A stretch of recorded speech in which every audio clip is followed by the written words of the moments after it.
Welcome to Healthy Minds. I'm Dr. Jeff Borenstein.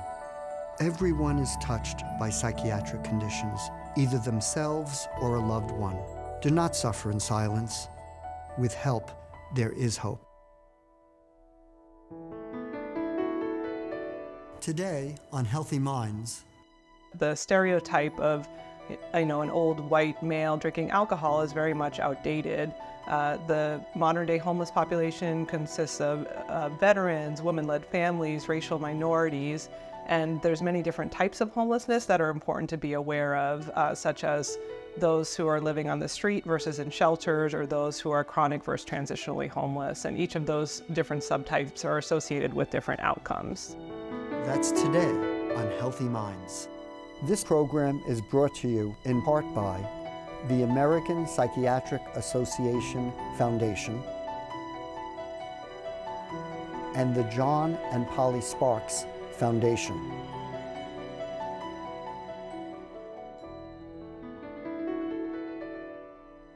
Welcome to Healthy Minds. I'm Dr. Jeff Borenstein. Homelessness. We all see people who are homeless out on the streets, but what can be done to help them? Every night in the United States, over 500,000 people are homeless. Today I speak with leading expert Dr. Katherine Koh. Dr. Koh is an assistant professor of psychiatry at Harvard Medical School and a key member of the Boston Healthcare for Homeless program. Katie, thank you for joining us today. Thank you so much, Jeff. It's a pleasure to be here. I want to jump right in and start off by talking about the scope of homelessness. How large of a problem, how many people are affected by this each day? Absolutely. So estimates suggest that about 560,000 homeless individuals are present on any given night. And it's important to note that within that population, there's tremendous heterogeneity. We tend to think of the homeless population as kind of a homogeneous population, but the stereotype of an old white male drinking alcohol is very much outdated. The modern day homeless population consists of veterans, women-led families, racial minorities, and there's many different types of homelessness that are important to be aware of, such as those who are living on the street versus in shelters, or those who are chronic versus transitionally homeless. And each of those different subtypes are associated with different outcomes. Good, and I'm going to want to get into some of those differences.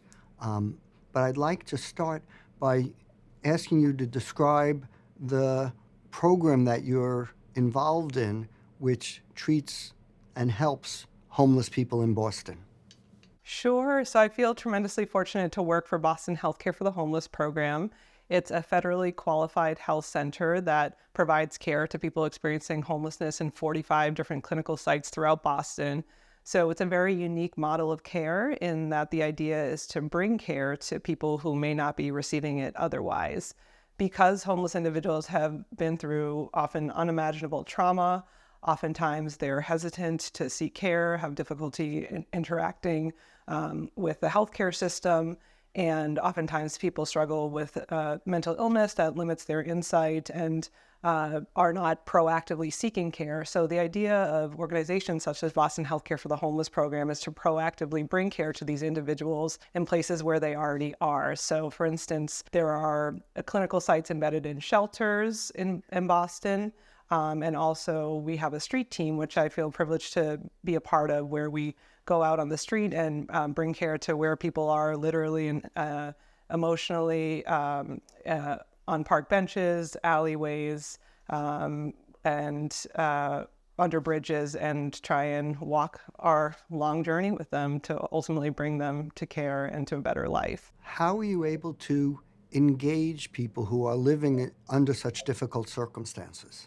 It's a wonderful question, and it's such a key part of what I do. So much of what we do is about building trust and building relationships with people over time. One of the many things I love about this work is that there's such a range of what you see on the street, and so many different stories and experiences that you have in interacting with people. So much is about understanding what moves and motivates people at the time that you meet them, which can sometimes mean just respecting their space. There are people who often we meet and they initially don't want to engage, and we respect that, but we keep them on our radar. We don't forget about them, and we try and build relationships with them over time. And there are other people who are very forthcoming and want to tell you all about their circumstance and life. And for those people, we try and figure out what their needs are, connect them to care, and ultimately gets to a place where they're seeing us for continuity and ultimately move them into housing and a better life. And you're not working alone. You're working as a part of an interdisciplinary team. Could you describe a little bit about the other people on the team that you work with? Yes, and that is something I also love about the work, and that I think is a key part of our model, is that it's very interdisciplinary. So in addition to the 2 psychiatrists on the team, myself and our senior psychiatrist, Dr. Eileen Riley, we also have primary care physicians, we have case managers, we have a nurse, we have a recovery coach who experienced homelessness 10 years himself and multiple mental illnesses and has completely rebuilt his life. He's one of the most inspiring people I've ever had the privilege of working with, and has this gift of connecting with our patients in a way that myself, without that lived experience, never could to the same extent.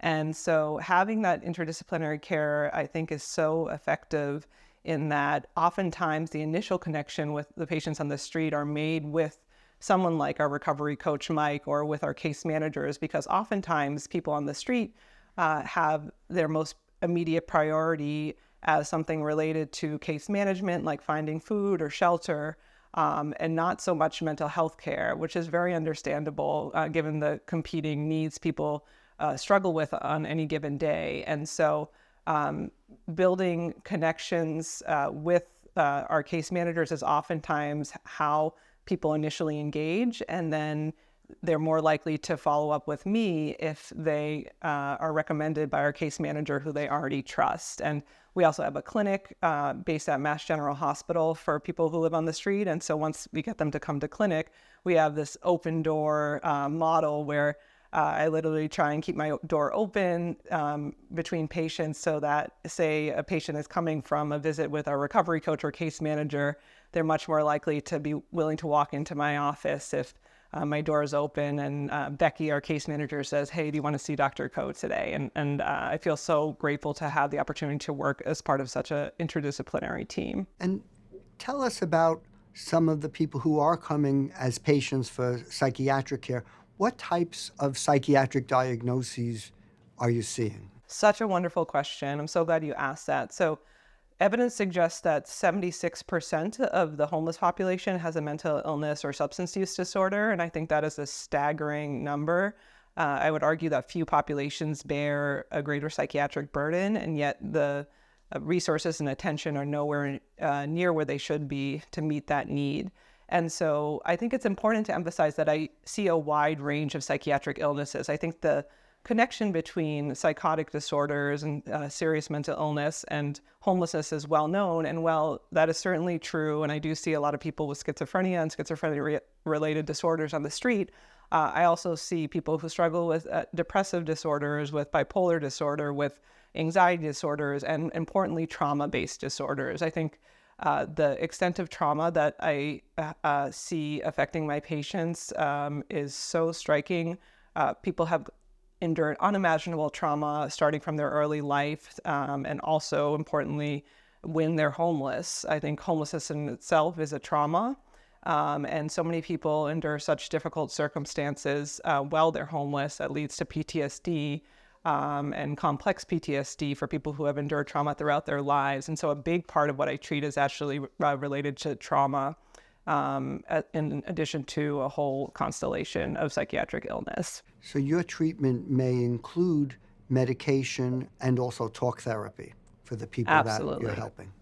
Yes, absolutely. And because so much of what I see is the sequela of trauma, I feel like therapy and support and walking the long walk, making people feel heard and seen and understood, is the most important thing I can do. I do provide psychiatric medication and think it's important to provide thoughtful, high-quality psychopharmacologic care to this population, just as you would in any other population. And at the same time, I often feel that no pill I give is enough to take the pain away from what people have experienced or are currently experiencing. So a key part of the work that I do is therapeutic and connecting people and valuing them as human beings. When you and the team are successful in helping somebody transition into a home, what are the steps? How does that happen that you get somebody able to really have a place to live, as we all should have? Such a wonderful and important question. Well, the first thing I'll highlight is it can be a long journey. We think on the order of not only days to months, but even years sometimes. We have a patient, for instance, who we've been seeing on the streets since 2015, inviting him to come to our clinic. And for years, he wasn't interested in engaging with our team. But as I said, we try and respect those people's wishes, but also keep them on our radar.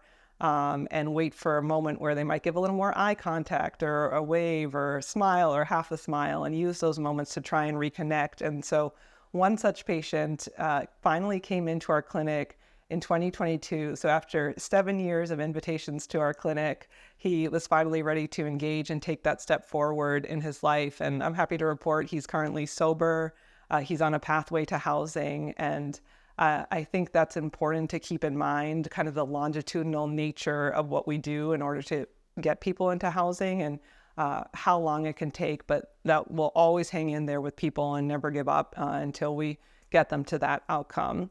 And a big part of it is connecting with our case management team, who are phenomenal and are very well versed in the different resources within Boston. One of the reasons I think it can be so hard for homeless individuals to get housed is because the housing world is so complex, and the process for getting housing can be so confusing and complicated for anyone, let alone people who are struggling with mental illness and the trauma of being on the street. And so walking people through that process and trying to make sure there's an address to send the forms to, making sure the forms are filled out correctly, all of those processes are things that we try and pay attention to in order to get people on the pathway and ultimately into housing. In your experience, obviously some people stay in shelters, some people stay out on the streets. Both are homeless. What brings somebody to decide to stay out on the streets versus staying in a shelter? Yes, that's a great question and an important distinction to be aware of. There's a growing body of evidence that people who live on the street as opposed to in shelters have even worse outcomes in terms of physical health, mental health, and healthcare spending and utilization, in addition to premature mortality. And there are many reasons that people choose to stay on the streets as opposed to in shelters. But it's not as if they want to stay on the street. It's more that they feel forced to do so because it's a better alternative to them than the shelters. I hear from many of my patients that shelters are dirty and loud, very brutal environments where people often get into fights, they get stolen from, they feel dehumanized, sleeping with hundreds of other people around them. And I think those factors, in addition to people struggling with mental illness and PTSD, or delusions, you can understand why sleeping on the street can seem like a better alternative. But at the same time, sleeping on the street can lead to even worse outcomes, such as being exposed to the elements and the rough weather, and people having more injuries. And studies actually suggest that people who live on the street have a 4 times greater mortality rate than those who stay in shelters. So it is a key distinction to be aware of, and why our team specifically focuses on those who stay on the street. Right, with a goal, obviously, to get permanent housing, but even transition to a shelter for safety, if possible, in that process. Yes, exactly. You're in Boston. We know Boston has cold winters. What do you do on a very cold night? That's a wonderful question. We have a team called the Task Force within Boston that includes healthcare providers from our organization, Boston Healthcare for the Homeless program, but also people from the Department of Mental Health, from the Boston Police Department, from various homeless service organizations throughout the city. And there's a annual winter planning meeting every year when we talk about the highest risk folks and make a plan for how to monitor those individuals in the cold weather. And then also we work with various city and state agencies to make sure that there is enough shelter space, and that there are alternatives to shelters when needed. So for instance, sometimes bus stations or train stations will stay open in the particularly cold weather if there's an exceptionally cold night, as a way to make sure people have a place to go. And it can be difficult. There are still people who sometimes, for various reasons, choose not to go into shelters, and then we have to make clinical decisions about whether we want to engage with them personally, to talk to them about the value of going into shelter, or also involuntary commitment. Section 12 is what we call it in Massachusetts, is an option we have used in the past. It's a last resort option, but sometimes if we think people are at risk for life-threatening injury or death because of the cold, we have used that option as well. So imminent danger would be Yeah. a reason for involuntary admission to a psychiatric unit. Correct. And we can talk more about that. It's certainly a very controversial issue, which we don't take lightly, but it is an option that unfortunately we have felt we have needed to use in the past in order to protect our patients' lives. I'm curious, working with people who sometimes may need that, what's your sense of sort of the balance of protecting somebody's safety versus perhaps their right to choose whether or not they are admitted to a hospital? Mm-hmm. It is something that I think about all the time. It is one of the hardest parts of what I do. And I think thinking of it as a last resort option is how I was trained, and how I still tend to think about the decision to involuntarily commit someone, because to take away somebody's autonomy and dignity is, of course, an extremely weighty decision. At the same time, I've come to think, is it really autonomy if somebody's thought process is clouded by a disorder that prevents them from making rational decisions? And so often we see people who are suffering on the street for years and who are on the borderline of needing involuntary commitment. And those are the patients who really plague us in terms of trying to decide how to proceed and whether or not to involuntarily commit them. So one story that particularly stands out in my mind that I think about regularly from my mentor, Dr. Jim O'Connell, who's the founder and president of Boston Healthcare for the Homeless program, really shows how complex this issue is. So there was one patient he met out on the street, and he thought about whether or not he wanted to section her for years. She was right on the line, and he decided not to, out of respect for her autonomy and civil liberty. And then one day she ended up worsening in terms of her psychotic symptoms and was sectioned by the police. She ended up going to a hospital. One thing led to another. She did really well, was started on medications, ended up in a group home, and started working and rebuilt her life. And so he saw her several years later at an event, and she looked at him and she recognized him, and she said, "How dare you? You left me out on the street for 10 years. And I think that really speaks to how complex this issue is. Here's Dr. O'Connell trying to respect her autonomy by not sectioning her, but really what she was saying was, had she been in her right state of mind, she would have wanted him to act sooner. So I think that's a powerful illustration of how complex this is and how carefully we need to weigh the pros and cons of sectioning, because sometimes it really is what people need to get the care that they deserve and to rebuild their life. Yeah, I think it's a very important point that you're making.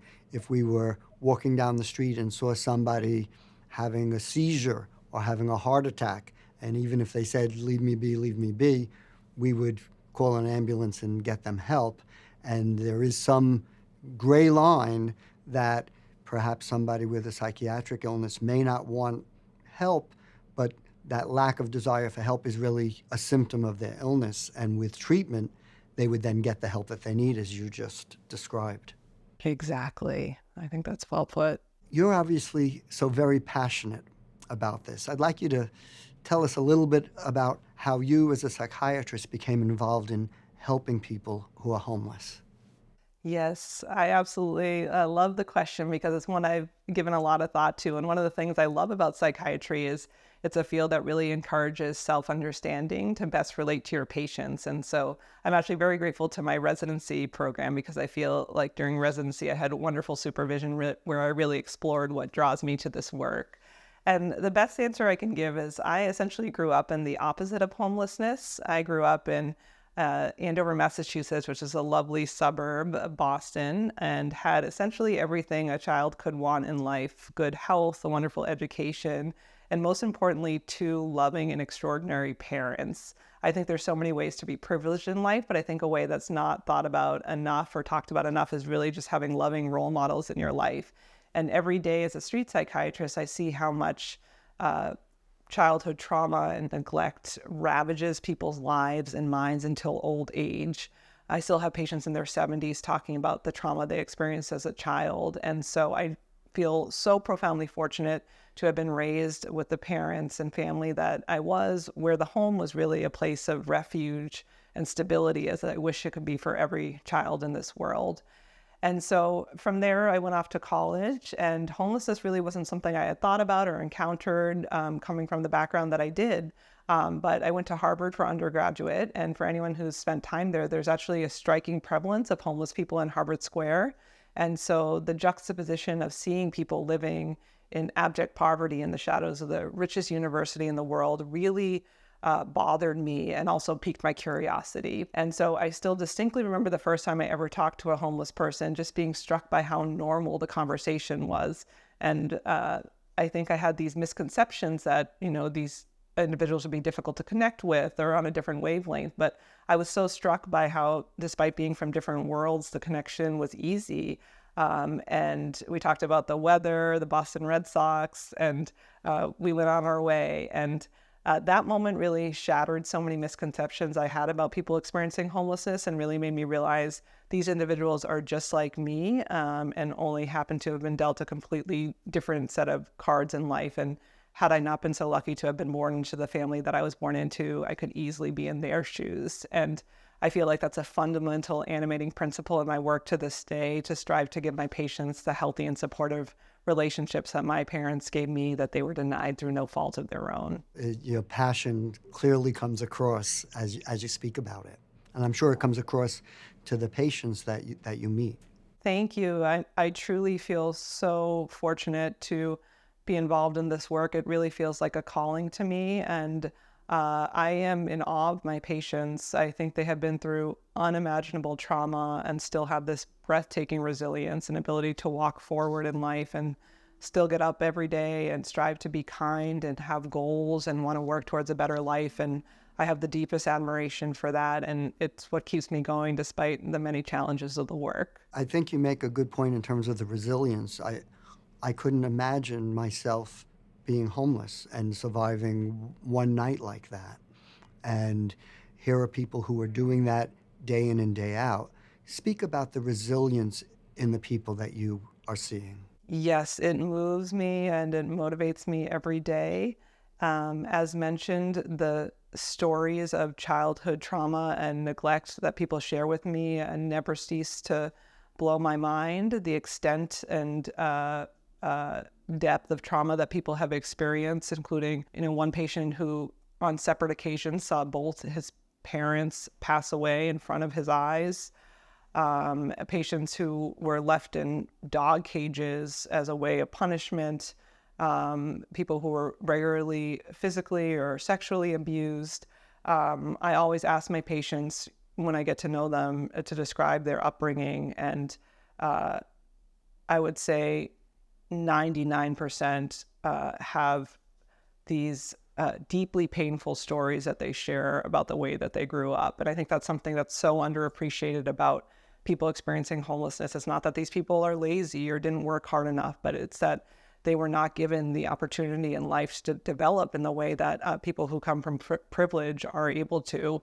And that profoundly affects their ability to relate to other people, their ability to relate or regulate their mood, their ability to navigate this world. And so the resilience is in seeing how people, despite that trauma still come to appointments, that they still want to even engage and give me a chance on the street, that they even are considering trusting this psychiatrist that they ever met to help walk with them on the journey.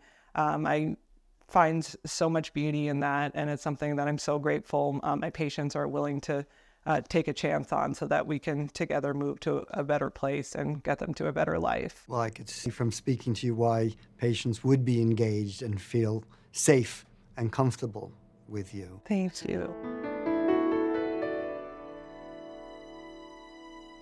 Please join us for the next episode of Healthy Minds as I continue my conversation with Dr. Koh.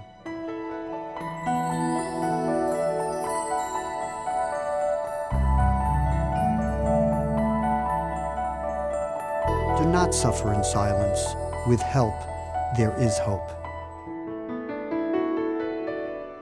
This program is brought to you in part by the American Psychiatric Association Foundation and the John and Polly Sparks Foundation.